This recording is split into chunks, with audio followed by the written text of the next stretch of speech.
អន្ត្រីគឺជាប្រភេទសត្វស្លាបដែលត្រូវបានគេទទួលស្គាល់ថាវាមានឥទ្ធិពលបំផុតមិនតែប៉ុណ្ណោះវាមានចំណុចពិសេសជាច្រើនដែលត្រូវបានគេយកមកធ្វើជាប្រធានបទនៅក្នុងការចែករំលែកឬក៏ធ្វើជាវីដេអូ motivation ការលើកទឹកចិត្តដើម្បីឲ្យមនុស្សរៀនសូត្របានពីចំណុចពិសេសទាំងអស់នោះរួមទាំងខ្ញុំផងដែរដូច្នេះនៅថ្ងៃនេះខ្ញុំចង់លើកយក6ចំណុចគឺជាចំណុចពិសេសរបស់សត្វឥន្ទ្រីដើម្បីធ្វើការចែករំលែកទៅដល់បងប្អូនទាំងអស់គ្នាចំណុចទី1សត្វឥន្ទ្រីចូលចិត្តហោះហើរតែម្នាក់ឯងនោះទេដោយសារតែវាចូលចិត្តហោះហើរនៅលើទីអាកាសខ្ពស់ហើយវាសម្លឹងចុះមកក្រោមដើម្បីធ្វើការចាប់ចំណីឬក៏ធ្វើការសម្លឹងទៅលើគូប្រកួតប្រជែងរបស់វា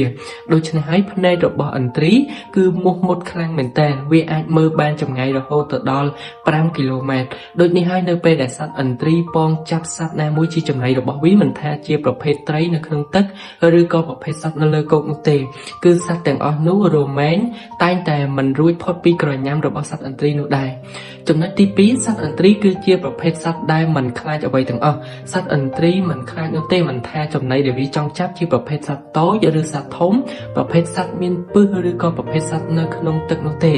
ន្ទ្រីមិនបានខ្លាចប្រភេទសត្វទាំងអស់នោះឡើយមិនតែប៉ុណ្ណោះវាបានធ្វើការត្រៀមយុទ្ធសាស្ត្រហើយមានវិធីសាស្ត្រនៅក្នុងការចាប់សត្វទាំងអស់នេះជាចំណីបានយ៉ាងហ្មត់ចត់ផងដែរចំណុចទី3សត្វឥន្ទ្រីគឺជាប្រភេទសត្វដែលខ្លាំងមិនត្រឹមតែខ្លាំងនៅក្នុងការចាប់ចំណីនោះទេវាខ្លាំងទាំងធ្វើការប្រកួតប្រជែងជាមួយនឹងដៃគូរបស់វាឬក៏ជាមួយនឹងសត្រូវឥន្ទ្រីមិនខ្លាចសត្រូវរបស់វានោះទេហើយក៏វាមិនខ្លាចជាមួយនឹងសត្វដែលវាត្រូវចាប់ធ្វើចំណីនោះផងដែរមិនតែប៉ុណ្ណោះនៅពេលដែលអាកាសធាតុប្រែប្រួលដូចជាមានភ្លៀងព្យុះឥន្ទ្រីគឺមិនខ្លាចជាមួយនឹងអាកាសធាតុទាំងអស់នោះដែរមិនដូចជាប្រភេទសត្វផ្សេងនោះទេនៅពេលដែលមានបញ្ហាទាំងអស់នេះវាតែងតែទៅរកទីកន្លែងជ្រកដើម្បីជាសុវត្ថិភាពប៉ុន្តែឥន្ទ្រីចូលចិត្តធ្វើការជំនះឧបសគ្គនៅចំពោះមុខវាតែងតែហោះឡើងខ្ពស់ទៅលើអាកាសផុតទៅលើអាកាសធាតុទាំងអស់នោះមានដូចជាព្យុះភ្លៀងឬក៏ពពកធំនៅពេលដែលដល់លើលំហអាកាសសត្វឥន្ទ្រីអាចធ្វើការត្រដាងស្លាបវាយ៉ាងល្អប្រសើរដោយវាអាចធ្វើការសម្រាកបានយ៉ាងងាយស្រួលព្រោះតែខ្យល់អាកាសនៅលើលំហវាមានភាពនឹងណ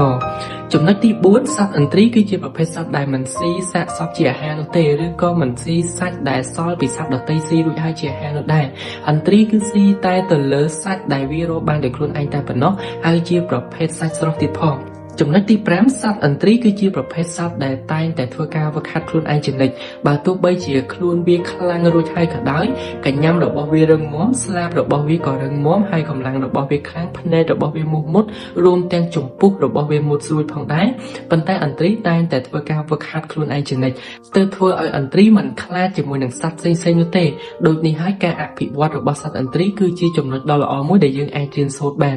ចំណុចទី6សត្វឥន្ទ្រីគឺមានភាពរស់រវើកឥន្ទ្រីមិនមានភាពធ្វើការមួយនោះទេវាគឺជាប្រភេទសត្វដែលចូលចិត្តស្ទុះលឿនហើយបើនិយាយអំពីការហោះហើរវិញវាគឺមើលទៅខំហានហើយនឹងមានភាពហ្មត់ចត់ខ្លាំងមែនទែនមានទិសដៅនិងគោលដៅច្បាស់លាស់ដូច្នេះហើយសត្វឥន្ទ្រីគឺជាប្រភេទសត្វដែលមានចក្ខុវិស័យខ្ពស់ផងដែរ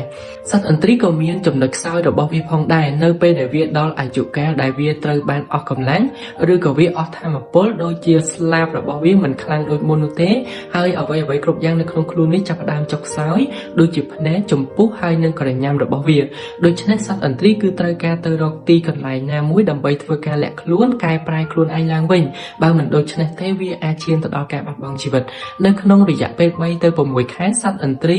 វានឹងធ្វើការផ្លាស់ប្ដូរខ្លួនឯងទ្រាំជាមួយនឹងការឈឺចាប់ដូចជាការដកស្លាបរបស់វាដើម្បីឲ្យវាមានឱកាសដកស្លាបថ្មីដើម្បីឲ្យវាខ្លាំងជាងមុនហើយទី2វាធ្វើការ